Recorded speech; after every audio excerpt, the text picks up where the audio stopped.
Ngunit salamat sa Diyos at lagi niya kaming isinasama sa parada ng tagumpay ni Kristo dahil sa aming pakikipag-isa sa Kanya.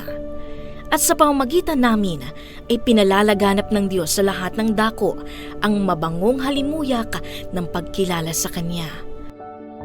Para kaming mabangong samyo ng insensong inihahandog ni Kristo sa Diyos at nalalanghap naman ng mga naililigtas at ng mga napapahamak.